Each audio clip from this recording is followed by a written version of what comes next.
ब्रजेश्वरी, श्री कृष्ण हृदयेश्वरी, प्राणेश्वरी, रासेश्वरी,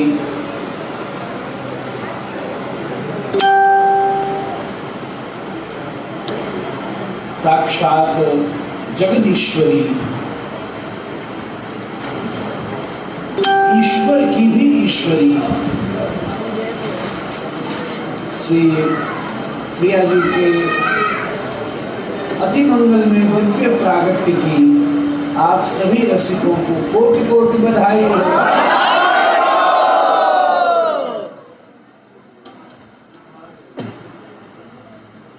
श्री ब्रजमंडल का सबसे बड़ा उत्सव, वैसे तो ब्रज सदा उत्सव में है, दुनिया घटना में है, ब्रज उत्सव में है, पर उसके बाद भी जहाँ रोज उत्सव होते हैं, उस संपूर्ण उत्सवों में सबसे बड़ा उत्सव श्री किशोरी जी के परम प्रागट्य का उत्सव है, तो वो अन्य और कई संभव नहीं। ये सुंदर प्रभात में किशोरी जी के प्रागट्य की ये दिव्य भूमिका में मैं आज यहाँ हरिनाम संकीर्तन में उपस्थित हो सका,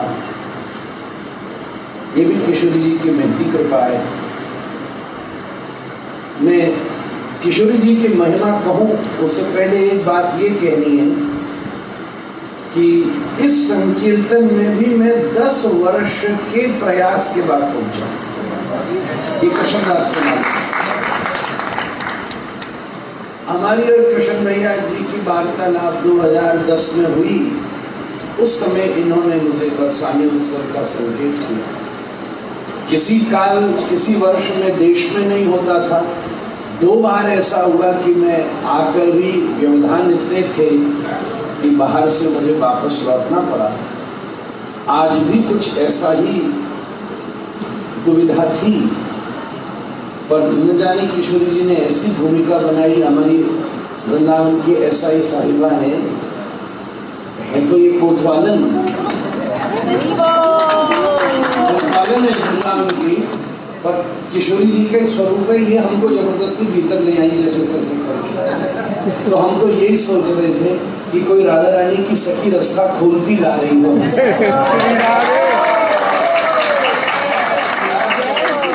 2-3 जने यहाँ खड़े हैं जो उस समय से वहाँ जो पहला व्यवधान था वो वहीं हमें मिले, और वहाँ कितनी जटिलता थी इससे सभी आप सब लोग परिचित हैं।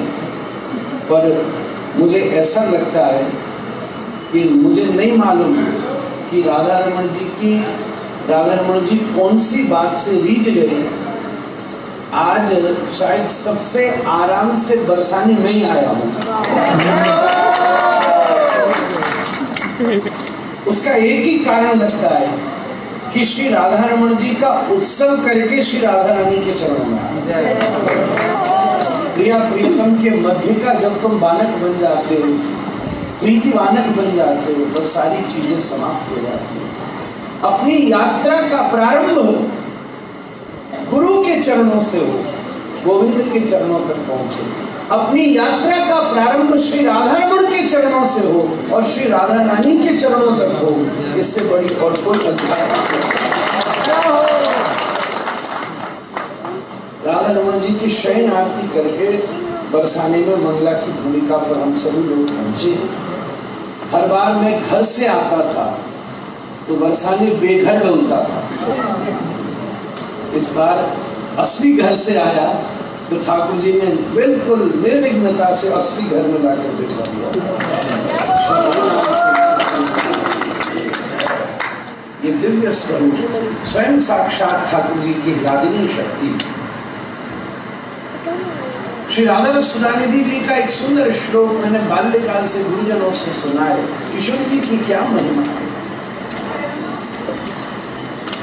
यो ब्रह्मरुद्र शुकनारद भीष्म मुख्यै रालक्षितो न सहसा पुरुषश्रतस्य सद्यो हृदय वशकर्ण चूर्ण मनंत सत्यम तम्राधिका चरणेनु मनुस्मरामि।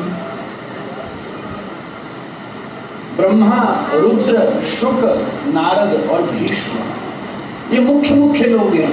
इतना समय नहीं व्याख्या का, पर जैसे कथा की समाप्ति कीर्तन से होती है, एक कीर्तन की समाप्ति पर भी वाग तुलसी अंजलि में समर्पित कर रहा हूं।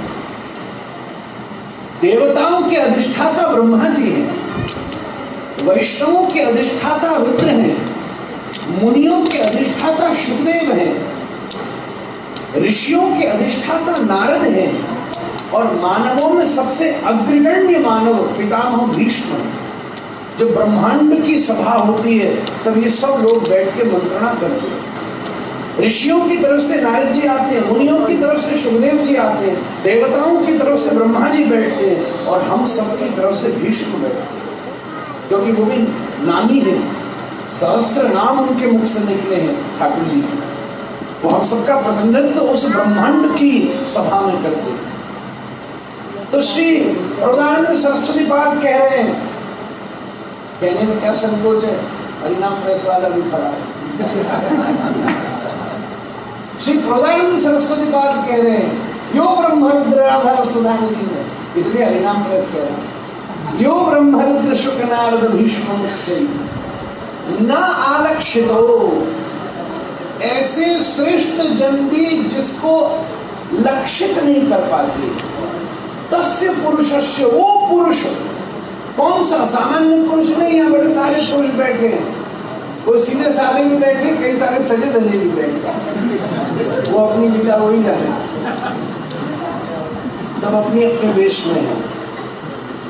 वेश बड़ी बात नहीं होती, वृंदावन में आवेश बड़ी बात है।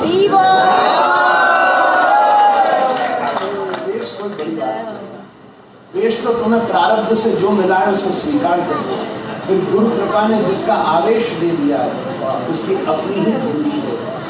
श्रीमन महाप्रभु इस आवेश में चलते हैं कि राधा कृष्ण मृतनु होकर प्रतिगमन कर देते, तो इसका अभिमान नहीं कर पाते। अरे जब राधा रमन जी के प्रेमी हो गए हो तो चाहे स्त्री हो चाहे पुरुष हो, उसमें कोई फर्क नहीं पड़ता। न स्त्री को पुरुष होने की जरूरत है, न पुरुष को स्त्री होने की जरूरत है, केवल राधा रमन जी के चरणों का प्रेमी होने की जरूरत है। यो ब्रह्मरुद्र शुक नारद भीष्म मुख्य तस्य आलक्षितो तस्य पुरुषस्य आलक्षितो, वो भी जिस पुरुष को लक्षित नहीं कर पाते। ब्रह्मा रुद्र भी हजारों साल की समाधि लगा के जिसे पकड़ नहीं पाते। मैं जिंदगी में खड़ा होकर पहली बार बोल रहा हूँ, इसलिए बोल रहा हूँ क्योंकि आप सबको खड़ा कर सकें। हमारा काम ही यही है, हमारा काम ही यही है। दुनिया के सामने इसलिए बैठा जाता है कि हम सब राधा रमन जी के सामने खड़े हो सकें, यही औकात है। और क्या चाहिए, और क्या जिंदगी में पाया, बड़े बड़ों के सामने खड़े हुए, और सच में अपने जीवन को टटोल के देख लेना चाहिए, क्या राधा रमन जी के द्वार पर खड़े होने की औकात ही ना पाई। उतनी से विचार आ गया तो उपदेश नहीं पड़ेगा, धर्माचरण की जरूरत, उपदेश सत्य की और दान की और दया की उपदेश की आवश्यकता नहीं पड़ेगी, वो स्वयं वो भी जिसे नहीं पा सकते। तुम ये चाहते हो कि वो पुरुष तुम्हारे पीछे पीछे दो, तुम ये चाहते हो कि वो पीछे पीछे आंचल पकड़ के डोले, हाँ कहाँ बिठाना, हम भक्त पराधी छठियावर छाछ पर नाच रचावे। सूरदास जी चलते सब डंडा टेक कर चलते, सूरदास डंडा सीधा करके चलते। बोले बावरा हो गया है क्या, पागल बनाता है, अंधा आदमी डंडा टेक कर चलता है। सूरदास कहते बिल्कुल हम टेकने को तैयार है, पर डंडा वो टेकता है जिसका डंडा को पकड़ने वाला नहीं होता। हम तो टेकना चाहते हैं, यशोदा का जाल टेकना नहीं देता।